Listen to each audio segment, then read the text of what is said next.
Are you stuck in your business and you can't achieve your goals? Today, John McLean-Foreman will show you how to get unstuck in your business and begin achieving your goals.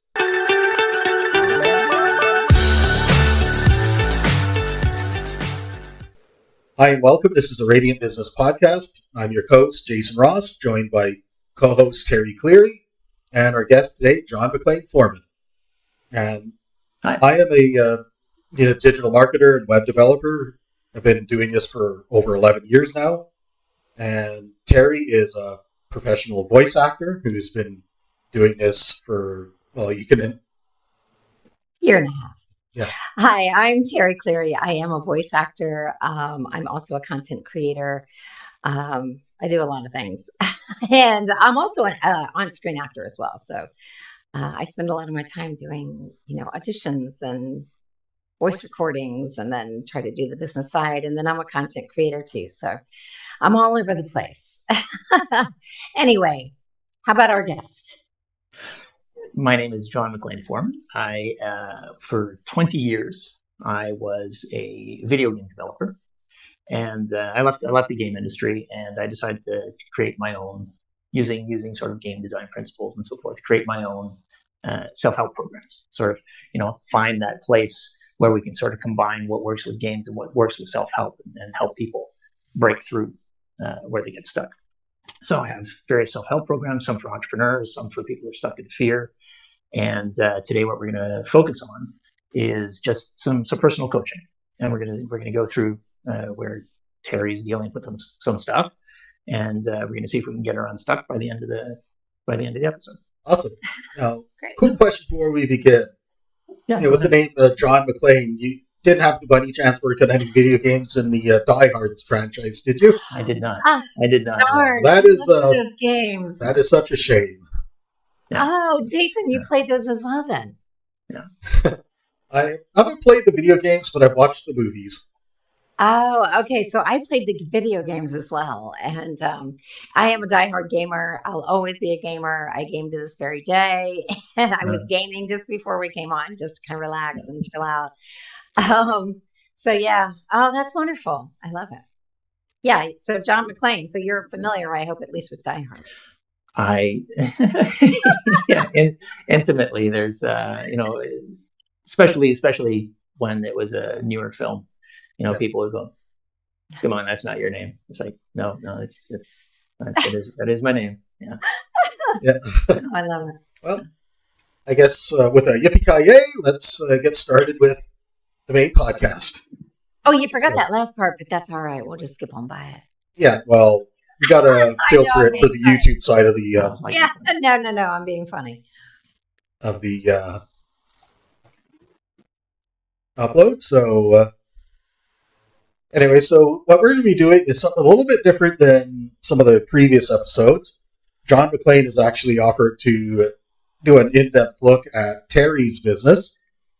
So we'll be actually going over a demo of what type of coaching John McLean can do for your business. So, yeah, I guess to be clear, it's not. I don't coach business, marketing, and so forth. Is not my forte. What I do is I help people break past where they're personally stuck, and how you apply that, in whatever degree you want. You can apply it to business. You can apply it to your personal life. However you wish. Yeah, for sure. Make sense? Yeah. So, of course, our main audience are business owners, so it's applying it to business is going to be the main thing they're going to want to, focus on today. So life skills are business. They are. Most certainly. So, yeah. So life skills in business is life skills as they apply to business. Right. So and I guess definitely use help. I really could, for sure and without a doubt. So I guess starting with the first point. Go ahead, Jason. So I guess starting with your first question was, what are you trying to accomplish? So I guess you can start with that and get the interview with Teri underway. Perfect. Yeah. So Teri, in the 5 questions I asked you, we're just sort of trying to get to bring up what your real thought processes are, right? And so they're just some very simple questions, and I can already see some patterns in what you shared with me, but we're gonna dig into it a little more deeply. Okay, so the first thing of the 5 questions is, as Jason says, is what is it that you are trying to accomplish? So what I want to do is, obviously, I want to become a full-time actor. That's the end goal, full-time, hopefully voice. I mean, I still want to do screen acting, but voice is something I can do right here from my home because I'm disabled. And that's one of the reasons why, I decided I wanted to go to voice acting school and so on. So, but in the meantime, because it takes time to build that up. It takes time to build up, even a business in voiceover, let alone become like a named person in the industry for representation and joining SAG and, all of those things. So, until then, and I am working toward that. I continue to get coaching. There's many organizations out there who have helped me and are still continuing to help me, knowing, my situation. So it actually is really nice. I mean, I have found since I started this endeavor that people are just kind and willing to help people when they are trying to lift themselves up out of poverty. Sure. So the other thing is trying to, in the meantime, get a steady stream of sort of passive income. I'm stuck there because, that kind of thing is sort of overwhelming to me. But I know I need to do it. And because I have, large followings on platforms, it's a way that I can generate revenue. It's just a matter of getting that first part of it done. Because I can do all the videos in the world. That's not a problem. I can just turn that camera on and be done with it. That part is easy for me. It's the getting the website done, getting all the designs done of the things that I want to do. Yeah, that part is the tedious part that my brain doesn't want to do. My brain, I am an idea person. Here's the thing. Like I'm a very large picture person. And I'm an idea person. Like I have wonderful ideas. It's just the execution part that I really have a hard time with. And that sort of stems a lot from my ADHD. So, and I am fully aware of how that impacts myself. And I've just never been in this sort of position where I was like, I need to do something with myself. I don't want to be sitting here, wasting away, disabled the rest of my life. And living in poverty. I don't want to live, sometimes not having food. And that's currently, there are times I do go without. And so, it's more often than you would want. I should say that. And when you're dealing with, compromised or reduced immune system, being malnourished is the last thing you need. It is. It definitely is. Yeah, like having bad food or no food at all are not a good place to be in. Right. And then, the American healthcare system, actually, on top of that, I just, because you have to pay for everything, you pick and choose. You really do in this system. And it's sad and it's frustrating. But, you do what you have to. Right. So I decided to, go to acting school, go to voiceover school. Never did go to business school though. So that's the part I actually need help with and the ADHD. I'm not fresh out of because I have dealt with a recent, very traumatic event that happened to me 2 years ago. And I'm finally getting past that. And I'm getting to a point now where I'm like, okay, I want to focus on not just myself, but my business. I need to get this off the ground. I've got everything done. I've done my schooling. I'm still coaching, but I've done all the schooling now. Everything's paid off. So now I can turn this over and start really focusing on me so that I can really dig in to get this stuff off the ground. Okay. Well, let's start with that just as a function. Now, the question was, okay, so what are you trying to accomplish? and there was a lot of detail in there, right? I'm very detail oriented. Oh, that's great. As you can see, what it looks like you're trying to do is pack, because also in your answer you had your website that you're dealing with, and you had something else. That's true. Yeah. And so you are trying to divide your attention between a whole bunch of different things, and Yes. that's not so bad. But especially if you've got somebody who's got ADHD, it's like adding to that by having all this different stuff. What we need to do is we need to help you find ways to focus a little bit and give yourself a break when you sort of go off track. Okay. Yeah. So that's why I came. let's start with that. So we'll sort of narrow it down a little bit. And so you've got the main passion you have is about voice acting. Yes. And then the other part is, okay, and I need to make some money so I can, have food. Right. Yes. So we've got those sort of two pieces. Now the food, that's sort of a survival thing, Right. But what we want to look at now is, why are these things important to you? And see if you can sort of just get to the why of it, not the why. Yeah. Okay. Actually, answer however you want to answer. Yeah. So the why is to gain independence. Mm-hmm. I mean, that is, and to become, financially stable and not be on Social Security anymore. And, while I might be disabled, I don't want to be in a position where I need that. Sure. For sure. And when you think about that, is it sort of driven by, because survival is in there, right? Yes. And is there something about it that moves you at the same time? Because like when you talk on certain topics, you can see you're in survival mode. And when you start talking about, what you care about, it's like your energy shifts. Yes.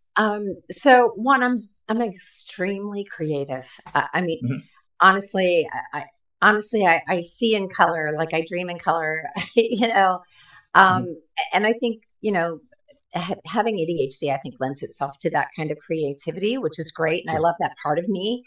But it also does, come with the chaos and the dysfunction. But I would never want to take that creativity away from myself. I'm also an activist, and you'll never take that part of me out either. I've been an activist my whole adult life. I'll never not do it. Things I'm very passionate about, I will pour myself into. But that's very sort of common for an ADHD person. You hyper focus on certain things. And I'm fully aware of it. If I want to learn about something, I mean, I will just dig into it. Like I, just do dissertations and never been to, university on whatever that is. Like I can really dig into a subject. And again, very creative. I have big ideas. It's execution. Sure. Okay. Wait. Don't get into the problems now. What we want to do is get you connected to why this matters to you. Right? Why are these specific things? I have all of this in me. Yeah, I have all of this creativity in me, and I always feel like I need to get it out. I write poetry. I write books. I do a whole lot of things just to kind of get all that creativity out of me. And it would be nice to be able to focus on, just a couple of things rather than 15. I do feel cold everywhere. I've noticed. Okay, so we can totally get you there, and it's just all you need in your life really is just like a little bit of a ritual, like a bit of repeatable structure, right? Because there are definite strengths to having the kind of mind that you have. As you say, you're drawn by creativity, right? Like what's going to happen is I'm willing to bet that every single time you have like a really cool idea, no matter what you're doing, you're like, oh, damn. And you interrupt what you're doing and you write it down. Right? Yeah, I do. Oh my gosh. I have 5 notebooks next to me all the time. Yep. And that's cool. That's a great example. Do you know what the reticular activating system is? I've heard of it. Okay. So the reticular activating system, its whole purpose is to draw your attention to whatever you think is important. Right. And its job is to tune out everything that you hold no value in, right? This is why when you're in a crowded room and you're talking to somebody and somebody goes, "Hey, blah blah, Teri," you go, "What?" And you notice, right? This is your reticular activating system at work, and so you have given instructions. Like, it has the basic ones, like survival and et cetera, right, and whatever self-interest stuff. But you've also given it instructions about what you prioritize. What is okay to interrupt me with, right? And so for you, one of the things that it's okay to interrupt you with is cool ideas. Exactly. So anytime you have a cool idea, it's like, yeah, I know you're saving somebody's life, but jot this thing down first, right? So great strength, because you will, especially if you start applying your ideas. But at the same time, what you want to do is you want to start training your reticular activating system to shut up. Okay, because what most people do is they have given instructions to the brain of equal priority to multiple different things, right? So one of mine, where when I first started exploring this, is I cannot stand being bored. Oh my God, I hate it. It drives me mental. And so anytime I started getting bored, like, I could be doing one of the most important tasks in my life. I'm sitting, I'm focused, I'm working. And because I give such high priority to don't be bored, like, it would go, hey, you're getting bored, and it would interrupt this important task. And then I'd have to struggle with the boredom and try and focus again. And so what I've learned is I've got a sort of a longer tutorial on YouTube, but I can give you sort of the just the quick version of it. It's something I call one must, many shoulds, because you're somebody who has like a massive task list. And I'm willing to bet that when you look at your task list, it stresses you out. Yes? Overwhelmed like you wouldn't believe. Yeah. I have a friend who's a producer and a film producer, and so she gets up at 5 and she works till midnight, and she, because she's given, yeah, it's you too. Okay, so she's given equal priority to everything. So she kind of tries to get it all done, and it's all interrupting, and it's all stressed. And she gets to the end of the day, and she's like, "Oh my God, I'm so exhausted." She falls into bed, and then she gets up at 5 and starts over. Clearly, it's resonating with you. Yeah. Only for me, it's a little bit different, and I would say that it's exact to that. Mm-hmm. Only adding in, as Jason had mentioned before, because I have autoimmune diseases, that exhaustion can sometimes last days for me. And then I'm days out of doing stuff. Yeah. And, that overwhelm and just that activity of your brain alone, like your friend, just, really does wipe you out. I'm like she is. I'm up at 5 in the morning. My cat is in my face. I get up, I feed her, I feed animals outside. It's the same thing. And it just, you don't stop. Your brain doesn't stop. And then when you do try to finally sit down or lay down and go to bed, your mind has been so active throughout the day that then now you can't sleep. So that happens a lot as well. Yes, that happens a lot. And it's just really common, unfortunately, for people who have ADHD. And, again, very much aware of it. I do try to keep a ritual because I know how important sleep is, not just for your brain, but for your overall body. No, for you particularly. Yes, very less much sleep, too much stress, that causes your immune system to sort of turn on itself. So. Yes, it does. And so, the funny thing is you can always tell. I can tell because I'm very in tune to my body now. And so, it's just all of these things that sort of compound because your brain is really literally everywhere. And like you said, at the base of it, the foundation of all of that is survival mode still. Sure. And as long, there's another thing we'll just talk quickly about survival mode, and then we'll get back into the one must, many shoulds. When you're in survival mode, it is only motivating for as long as you're in survival mode. Like, the second you don't feel under threat, then what happens is you stop working. Like, you lose interest. Yeah, you're like, Right. ooh, okay, I can And take a so I can take a break, that's and going to then be your sometimes those breaks. 2 days later. Yeah, yeah, exactly. And then in my case, I have the exhaustion as well. And Exactly. Okay. So this is definitely things we want to work with you on, because what we need to do is we need to get you to calm down. Right. We need to get you out of the threat space where you're moving towards your purpose, not pushing away from what's scaring you. Right. You can use the pushing away from what's scaring you as just like a quick get into motion, but you want to be pulled towards what actually matters to you. You want to keep reminding yourself, this is what I care about. Right? I move repeatedly to what I care about. So with one must, many shoulds, what you do is you take your massive priority list, right? And if you look at it, you're going to see that you've given the same priority level to probably everything. You're probably given it like a level 8 to all of it. And so that what happens is every single time any of these ideas comes into your head, your reticular activating system goes, oh, important, focus on that. And in your sympathetic nervous system, who's, it's fight flight, it's when it perceives threat, it forces your mind onto the threat.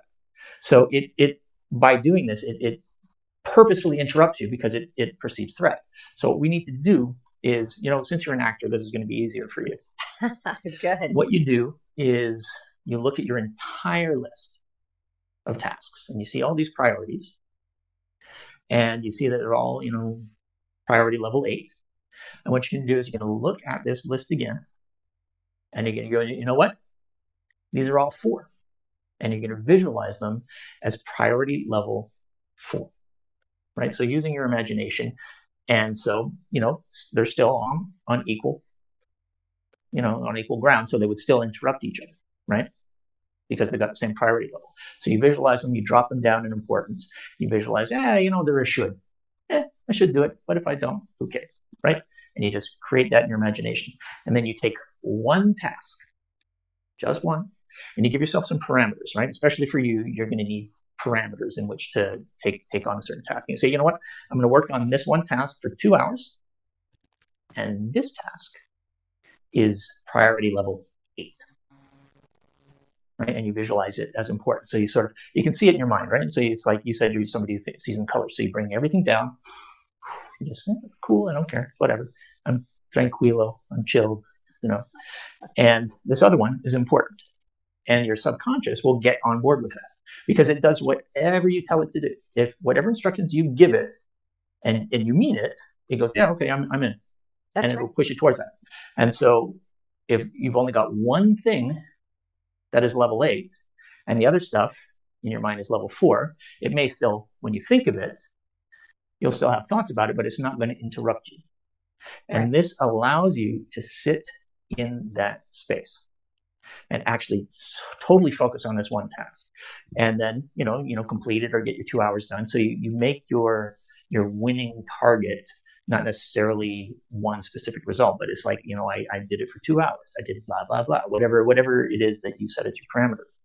And so by the end of it, what your experience is now is I focused on one thing that was actually important to me, and I made movement on that thing that's important to me. And so by the end of this, you have this feeling of like, wow, that was so successful. I am a god. I did that. That's right. And then you step out and you look at your task list again. Okay. Yep. Is there anything else I want to take on today? If so, you raise another one up to must, and you bring this one down to 4, level 4 priority. You bring another one up to must, and you take that on. And you get lost in that task, and then its completion or whatever the parameters of crossing the finish line are, you stop and you look again. So instead of this constant interruption, I never get enough done, I never finish what I started, I had this massive task list and I only did 70% and I suck. Instead, you have this experience, this perception of victory, followed by victory, followed by victory, followed by victory. Now, you could get the exact same amount of stuff done. You could get less done, but your experience of the day is I kicked ass. Everything I did today was important. Everything I did today got me closer to what I care about, right? Yes. So imagine what that feels like at the end of the day. instead of, I didn't get anything done. It's like, yeah, I kicked ass all day long. I got lost in the task. Things weren't distracting me the way they normally do. And you see how suddenly you'll be able to sleep. Your brain's not going to be running on hyper alert anymore. It's not going to be like, oh, but you didn't do this, you didn't do this. It's like, no, I kicked ass today, and I'm going to do this tomorrow. And then suddenly you rest. I'm in a recording session right now. If you practice this one exercise, this will reduce your stress levels massively. Okay, good. Okay, and I'm going to teach you another quick thing. In terms of first of all, what I want to mention is basically what you're talking about there is what I learned as being a cycle of action, which starts with start, then you go to change, which is when you're doing the task, and then stop. Mm-hmm. That's when you've completed the task. Mm-hmm. And a lot of people will have trouble with one or two of those areas. So it sounds like, Teri, you're great at starting a cycle of action, but when he gets to the change and the stop, that's where you struggle. Or when I get bored. Yeah. If a task is too tedious, I'm not into it. I'm just not. And I'm that is just being completely honest with myself and with you. If it's too tedious, I lose interest, and I'm just like, that's I don't want to say. Then you'll have your person who's great at stopping the task. Feel like, that can be done by somebody else, like, kind of thing. And maybe that comes from in my previous life being quite affluent too. I don't know. Maybe it might be some of that too. In all honesty, that is a common. What you have is a common issue that a lot of people that I run into a lot in as well, especially working with artistic types, is they'll start a cycle of action, but then they'll start to change, and then they'll get bogged down somewhere along the way, and then they'll just move on to something else and start another one. And next thing you know, they have 20 different projects underway. None of them are finished. Yes. The other common one I'll get is people that are great at stopping an action, but they're not good at starting anything. So they'll be going around with stopping other people's actions constantly, but they aren't starting anything themselves. Sure. And what you really want to do is work on, like in the case of you, Teri, you really want to work on, how do I progress through the change on the cycle of action and get to the point where I can reach the stop where I say, I've completed that thing. Right. So, and I literally have in the last week or so been saying, to myself, okay, the priority is, and I keep telling myself this, the priority is creating a stream of income. That is setting up my Shopify, and that's what I should be focusing on. However, then I turn around and I go, oh, but I need to add more because I've already written one book. I've got another one started. And then I think about, I could add this, blah, blah, blah, and then I stop and I do that. Because your brain just does it. Like, it's so, I'm telling you. Trust me, I understand completely. And there's psychological reasons for that too. But we can sort of deal with that another time maybe. But one thing I just want to make sure that it's clear in that one must, many shoulds thing is it's not just because a lot of people can sit down and just, I'm going to get this task done and this task done and this task done. And it's like, for me, that is like the ninth plane of hell. That is the most awful way to live life. I cannot stand it. And so by creating this list of what you feel is important and then altering the priority levels in your brain, in the reticular activating system, and with the knowledge that this part of your subconscious will work on its own based on the instructions you've given it, it actually makes the experience a pleasure. And because as well is you don't just do any old task. You want to do tasks and look at why it matters to you, right? Because when you overcome an excuse and you move closer to your purpose, that combination that gives you this incredible sense of power.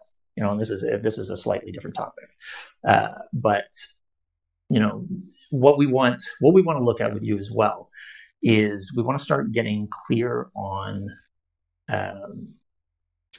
what's prompting certain behaviors, right? Because when you get bored, as an example, normally what happens, you get bored, you get the impulse, and you go off track. You go find something more exciting, right? Yeah. If it's I start a new idea, part of why creatives love this and new ideas, because in the creative phase, you can't do anything wrong. Nope. Right? You're still in the, oh, it's fucking great. Look at this. Yeah. Sorry for the swearing, but it's know, like, yeah. So it's like, it's an open field of, I can create anything. I can imagine anything. I can do anything. And when you start trying to apply it, what happens is you start hitting a wall, right? And you start hitting the reality of it actually takes work to, right. Make it happen. And if there's one thing that humans cannot stand, is getting blocked in getting what we want. Right. So what you're dealing with is the difference between what your imagination has and the reality of what it's going to take to bring it into results. And so we need to get you past that frustration, right? So if we look at, I don't want to get bored, or this is not fun anymore, or whatever, there's going to be something underneath it that's really driving the show, right? Because you get this impulse, you go off track, it takes less than a second. So, here, let me share one of mine. When I discovered this, I was like, oh my God, really, is that what's driving my psychology? Nice. So I hit a wall. It starts getting hard. And I keep hitting that wall. It keeps getting hard. I start going, oh man, this sucks. It's taking too long. It should be going faster. I should be able to do this easily. And when I dug in, I was like, okay, so what's really going on there is somewhere along the line, I decided that, if you're really smart and amazing, things are easy. If things are hard, then you personally suck. And you're stupid. Well, I don't want to be stupid. In my thought, and you're close to it, but in my brain, I feel like it's insulting my intelligence. Sure. Whatever it is, that's your thing, right? It's insulting to my intelligence that either this is boring or it's just too tedious, it's too whatever. It's just insulting to me. This is beneath me. Yes. I'm a visionary. Yes. And again, it's not to sound elitist. That has nothing to do with it. It's just, that's just the way that's just the way that, creative mind works. Sure. You're the visionary, as you said. You're the visionary. You come up with the ideas. I don't want to get bogged down with this. Now give me a paintbrush, give me some yarn and a hook or whatever, and I'll just create something. I'm all right with that. Ideas, on the other hand, yes, I have tons of them, and I mean tons and tons. But getting them out and getting them to a completion of some sort, that, on the other hand, is something completely different. But doing something creative, actually creative, you give me an acting job, boom, done. Anything like that, I will do it in a heartbeat, have it done, no problem. Every project is done on time, even beforehand, blah, blah, blah. But all the business end of anything, nah. I'm a good idea person. Yes. Okay. So here's another quick technique that you can use to sort of get past this, right? Because if you really want to reprogram your brain and you keep hitting the same reasons not to follow through, or you keep hitting the same excuses, however you want to define it. The mistake we all make, first of all, we don't even notice when the impulse comes up, we just go off track. But when we do notice, the mistake we make is we try and fight against whatever this excuse is. Yeah. And so it's like, I'm bored, I shouldn't be bored, I should be doing this, I should be doing that. You see how much of your energy is going into actually fighting against this thing, right? And your subconscious believes that whatever you're fighting against is clearly something you actually want. And so it will push you towards what this thing is. So you're going, this is what I should do. And your subconscious goes, well, clearly this is what you actually want. So you've got this internal battle. So what you need to do is bypass the struggle. It's like in the same way when you read a book, right? And you can get lost in this book. And it's not like the whole world has stopped existing, but for you, it has. It's like it's still there, it's still valid, but you're just lost in this story. So this is what you need to do with excuses, right? So you move around them, you identify them, you identify what the excuse is, what the underlying, this is beneath me because I'm a goddamn visionary, whatever your real thing is, right? And then what you do is you go, okay, cool, thank you, and then you go towards your purpose.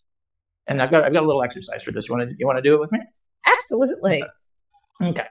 So first thing you do is you set out So I have this little book. You have this little book, okay?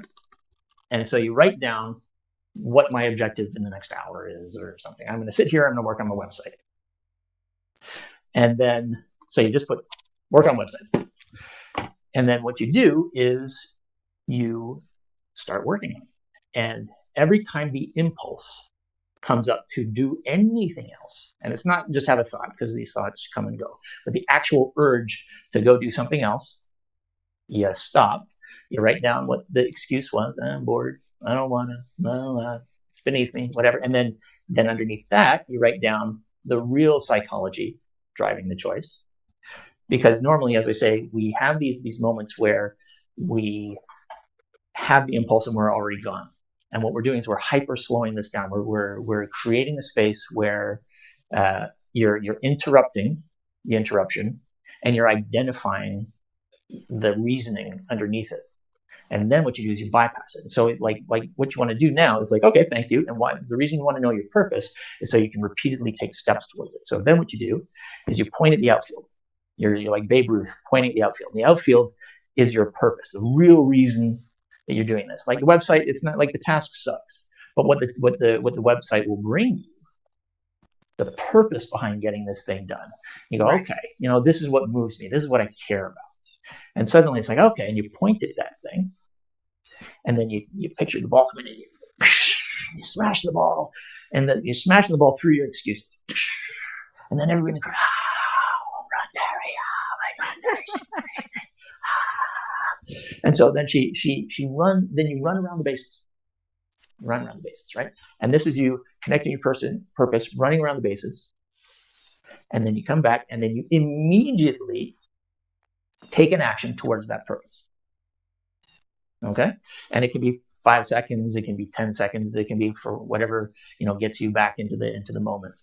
And what that's doing is that's breaking the old pattern. So you're not fighting against it, you're circling around it, and you're just engaging what really matters to you. And so you're creating a whole new neural pathway, right? Now, I call this thing reward and consequence, because when there's a reward, you move towards it. When there's a consequence to not moving towards it, then you push past a little further, right? If there's no consequence, as you know in acting and storytelling, if a hero goes, I want this thing, but nothing bad happens if they don't get it, then it's a boring story. Nobody cares. Yeah, exactly. Same goes in life. So you got to create this consequence for yourself. What happens if I don't follow through? If I do not overcome this excuse, what will my life be like? And you can actually ask yourself that. If you don't overcome this excuse, if you don't overcome this behavior, Teri, what's going to happen in your life? Are you asking me, or am I'm asking you?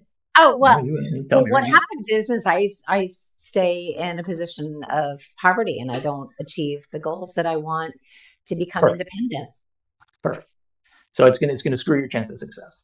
Now, you don't want to delve into that too deeply. You want to be present enough that you're aware this is a threat. This is enough of a threat that it gives you that little push. You don't dwell there. You want it to keep you moving past where you might normally stop. Okay? Right? Now, because you want to do this every single time the impulse shows up, especially when you're learning, you're going to get the impulse to stop every 30 seconds. Right? Right. And so what you do is you literally stop, and you do this every single time the impulse, the nudge, the actual urge to stop comes up, and you just one word. You want to take 10 seconds because you're keeping your focus on your purpose, you're keeping focus on what you're trying to accomplish, and you just put like a one word. It's like bored again. I shouldn't have to do this. So you just want to get the idea so you can start to see the patterns of what is running the show, and then you bypass it. You point at the outfield, hit your thing, crowd goes mad, and then you take an immediate action. Right now, what's going to happen eventually is, because I've had issues where like I was sitting doing a task and I hated it. I mean, I hated it, and I had the impulse like to stop every minute.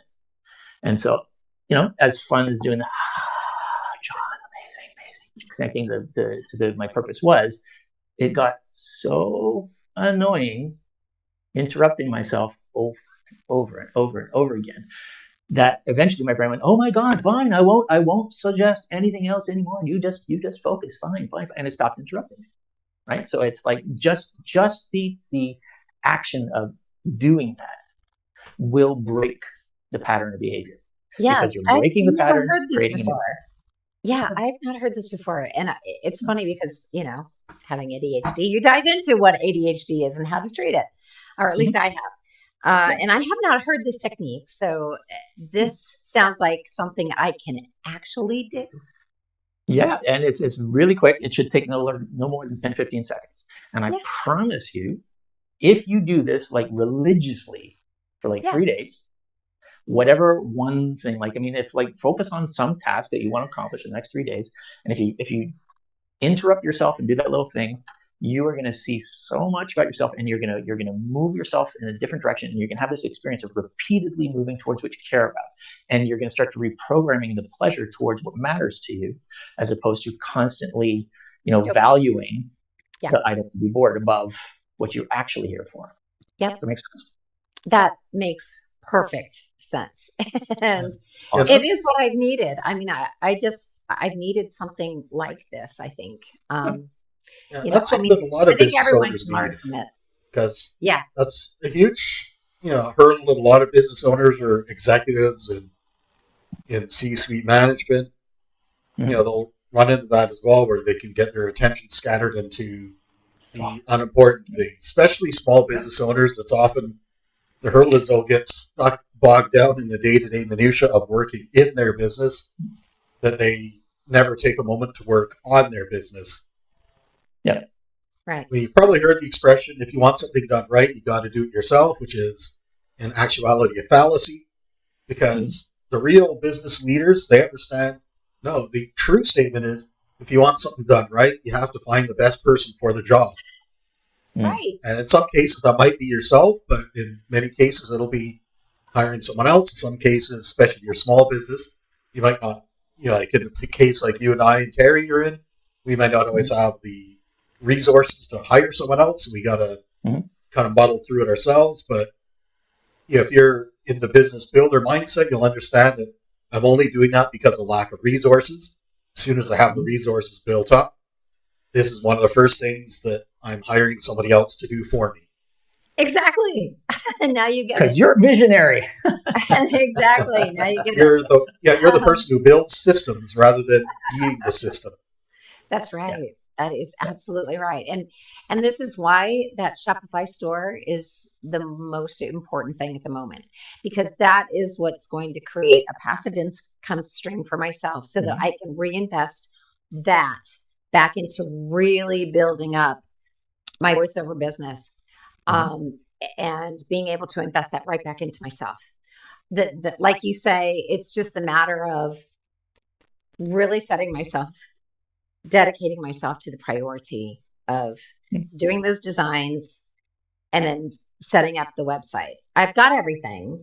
I just need to design everything, and you would think for a creative mind, and I love to be creative, but when you're doing this for something like this, it turns out as it's tedious, boring, because you're like, oh, I got to do all of these. Oh, really? Do I have to do that? Well, yeah, if you want to get out of that, yeah, you do. But you're right. That's exactly how the brain works, or mine, anyway. Yeah. And with everybody, we want to make sure, if you've got because some people are very good at following through, right?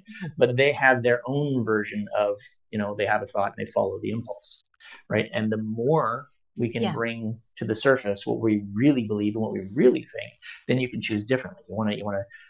You see, am I getting what I want? Really? Right. Okay. No. What is the thought process, reasoning that's driving my behavior in that direction? Because your subconscious will push you towards anything that it thinks you want. So if it thinks you want to feel like a genius, anytime you don't feel like a genius, it's going to say, okay, stop doing that crap. It's going to keep pushing you towards that, right?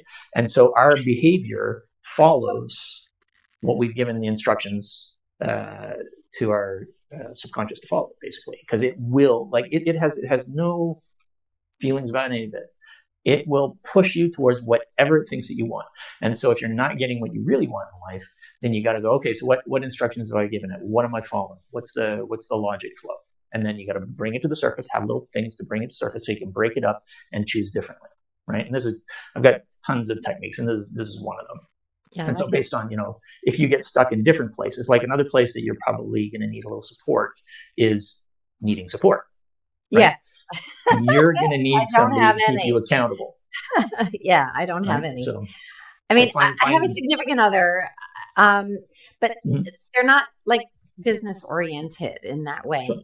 And although very, very supportive emotionally and wants to see you succeed. And, I think if they were maybe instructed or taught, what kind of support I needed, that drive sort of like, hey, you need to work on that. You need to stop doing that and work on this, because they are really good. Like every time I'm doing an audition, they are so good at saying, okay, try it this way, try it that way. So they would be extremely supportive if they knew what to do.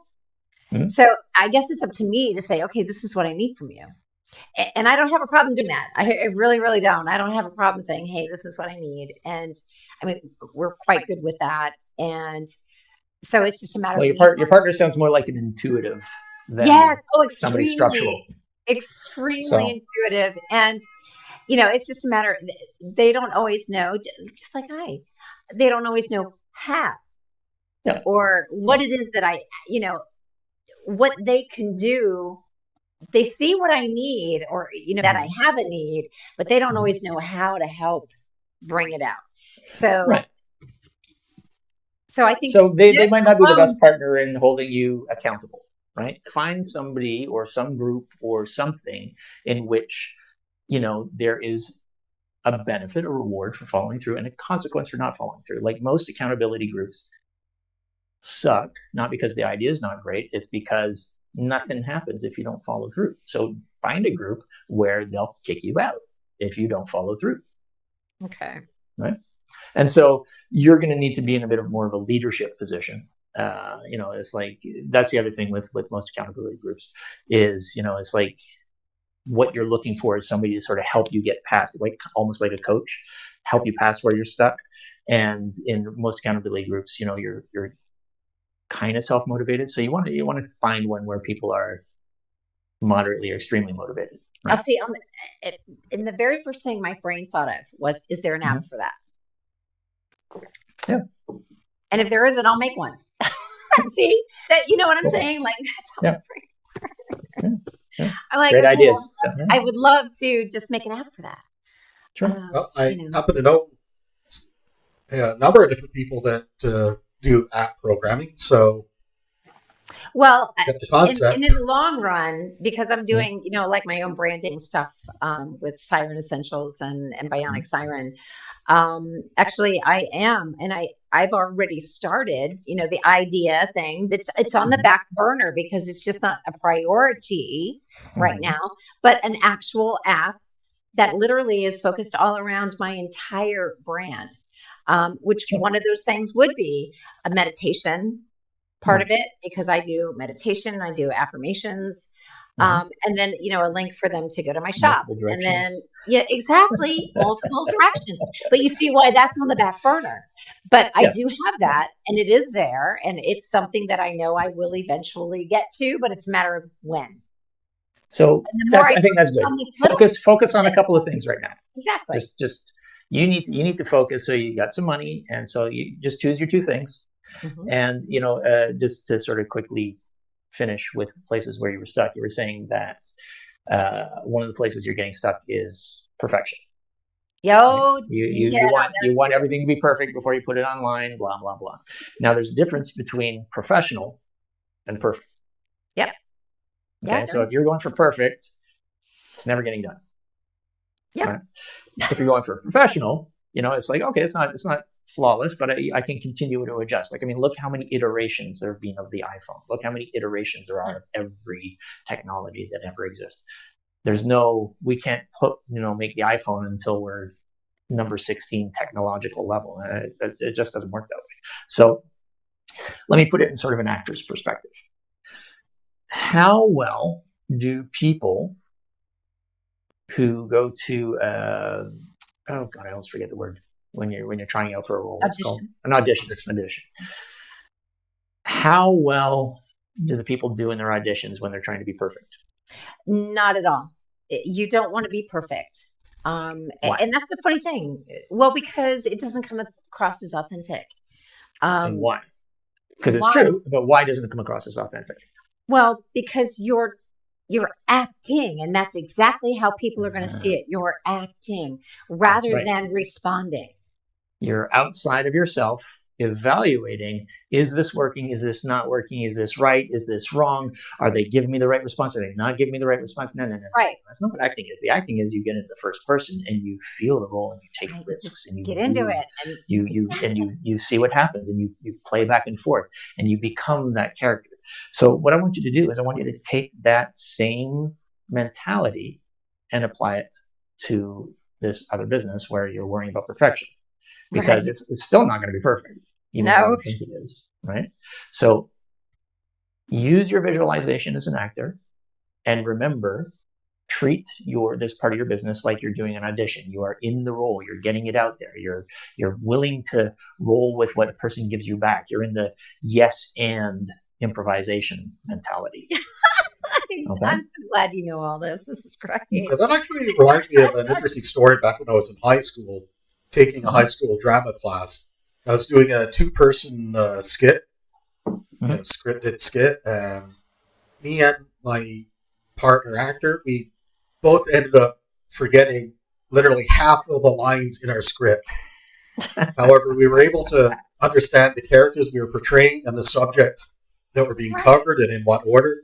So we actually managed to improvise our way around that problem. Right. And the rest of our classmates, the audience who were watching the skit, they never knew that we lost half our lines. The only one person in the room besides myself and the other actor who were playing the roles that knew we'd lost half of our lines was the one person who had our script ready to prompt us if we got stuck. They never needed to prompt us because we never got stuck, even though we were off script. The book. What the hell? Yeah, that's great. That's why improv really is extremely important, and I think. And what you say as far as that is, because when I first got into acting, I was trying to be perfect. I was. And it's not that it does not work for sure and without a doubt. Because in an audition, every time you're not going to sound authentic. And, coaches, and again, I haven't even been doing this 2 years. Professionally, I've been doing it 1 year. So, and trust me, I think I know that I'm miles and miles and miles and miles and miles ahead of the vast majority of people who get into at least voice acting. And I know that, which is great because I have steady income doing it every month. Most people don't. And so I feel not only grateful, but at the same time, I've also learned I continue to do improv classes for this very reason, because the improv is what takes that perfectionism out. Yeah. Improv is what helps you just sort of flow with it, right? On the other hand, that flow with it, on the other side of that ADHD, you tend to kind of flow with it sometimes too much. And in other words, you get sidetracked. So there's, you got to find the balance in it. And that's where I have navigation issues. Right. And so I mean, just practice, just set yourself little goals and then do your thing 5 times a day or something. If you set up like a little structure where I accomplish this a certain number of times, I get the victory. That also breaks the perfection, because then you don't go, I have to do this all day long and be perfect, blah, blah. It's like, no, I did it 5 times. I rock, tap myself on the shoulder. Now I'm going to go, be flighty. Woo! That cool thing over there. As the saying goes, don't let perfect be the enemy of good. That's right. That is absolutely right. But that is a lot of it. Yes. Yes. I won't even go into why, but I'm sure you can probably imagine why. But yes. Yeah, And it's not ADHD related. Yeah, no, this is definitely something that I can see a lot of the business owners and business professionals in our audience could hugely benefit from. Yes. So, I maybe you think could share some of especially your info to share with them how they could get a hold of you and get started on working with you on this. yeah, that'd be great. Go ahead. Of course. Do you want me to say this now, or Yes. Yeah. I can. Oh, okay. So I'm John McLean-Foreman. You can reach out to me through LinkedIn. I'm super easy to find. Or you can go to my website at www.5dailyrisks.com. And that's the word 5, not the number. You can put both. I usually put the number. So covered both bases there. Lovely. So I usually put the 5. Okay. Let me double check that the word still works, because it's supposed to. One last thing we want you to do is, here's one of the reasons why so many. I'm going to put findailyrisks.com. Come on, it's thinking. Yes, both work. It still functions. Awesome. Fantastic. Okay, so one of the reasons why most self-help does not work, right, is because it's like how many times have you bought a book and then not finished it, or taken a course? I usually kind of do, which is great. But anyway, wow. Yeah. You're an anomaly. Yeah, I just like that. I like, especially if it's fantasy. So, yeah. No. I mean, self-help book. Oh, what's that? Even those I do, because I do them on audio. Yeah, those even more so. Those even more so. Yeah. But what so much of it has fallen into the trap of is you get cool ideas, and that becomes the goal. Right, so you spend a weekend doing all this good stuff. You get jazzed. It's like, oh my God, my life is amazing. I feel good. But then it's like, okay, so how do I apply it? What do I do? And we make the idea the goal rather than the application of the idea the goal. So anytime you learn something like what we did today, normally what I would do if I were coaching you, I would have made you go do it. I was just going to say, as soon as I'm done, I'm going to go do it. Perfect. So because I know that you need to do it right away to practice. Yeah, exactly. Okay, so just to conclude, two different pieces. One of it's as I was saying, that one of the reasons that self-help doesn't work is because people say, it's like they go to these programs, they have these amazing ideas, but then they don't apply them. If you have a great idea and you do nothing with it, then you're just going to forget. And nothing changes in your life. So what you want to do is you want to take the idea, whatever really worked for you today, and then go try it. So then you can test it. What works, what doesn't work, et cetera, et cetera. Because then when you do that, you actually have measurable results in your life in the direction of what actually matters to you. Because otherwise it's just a cool idea. Yeah. Now, the great term that I heard for that is when you use self-help, you don't apply, it's called shelf-help, because it sits around your shelf and does nothing. Sure. Yeah, I like that. Sure. Yeah. No, that's a good term. And the last piece that we want to make sure that we do, and I forgot to mention it before, is whenever you do something that is a break in your normal behavior, when you're trying to reprogram yourself into something that you want to be, right? You need to acknowledge what you accomplished. Now, this doesn't mean that you have to feel elation about this. What this does is the conscious acknowledgement that what you did was kind of amazing. And, if you're overcoming an excuse that normally beats you and you do that's amazing. And it's just the conscious acknowledgement of that, where you go, oh, wow, that actually was pretty great, what I just did. And then your subconscious goes, oh yeah, I like that. And because your subconscious pushes you towards whatever it is that you want, you've just said, this was awesome. And it'll go, okay, let's do that again. And the more you do that, with that little bit of acknowledgement, with I did something amazing, just it can be done based out of pure logic. That was great, what I just did. It will reprogram you much, much, much faster. And then, because what we want to do with all this stuff is we want to get our subconscious working for us. Whatever you tell it you want, it will push you towards. So we teach it what we really want, and it'll push us towards that instead. Make sense? Yes, that makes perfect sense. Just writing all Fantastic. that down. Just again, take good notes. So then, now the question is, what are you going to do now? Now, which piece did you like best, and what are you going to go do? So there were a couple of things. One, the first thing I want to go do is find an accountability group, because I think that that's the priority.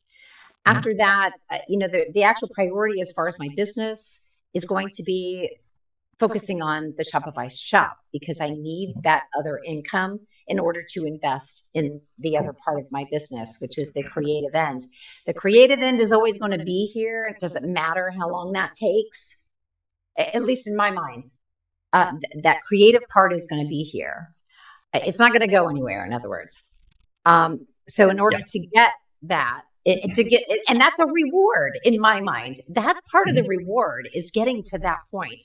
So to do all of these other things, get the Shopify thing going, and then invest that money back into the creative end. It's right there. It's all very clear to me right now. Cool. Very, very clear to me. More so than it was before we got on here. Well, and also because you were mentioning Shopify, and I remembered that you have your thing about perfection. What you want to do when you acknowledge yourself as well is, you don't want to acknowledge yourself for getting specific results, because then you're getting into the paradigm of perfection again, right? You want to acknowledge yourself for the effort. Okay. Right? And that is key. Yeah. Take the action. Sense. As long as I worked toward it, put that 2 hours in or whatever it is, the acknowledgement is, hey, I did that. Exactly. Wow. And then eventually the result will come. Yeah, that makes a whole lot of sense. And it's a lot lighter, right? It is a whole lot lighter for somebody because bogged down and overwhelmed. Yeah, that covers the situation in hockey we like to call snake bit, which is when a player's playing really well, but they're not producing points. Either they're getting bad bounces, their line mates are flubbing plays, or the other goalie is just making great saves and robbing them blind.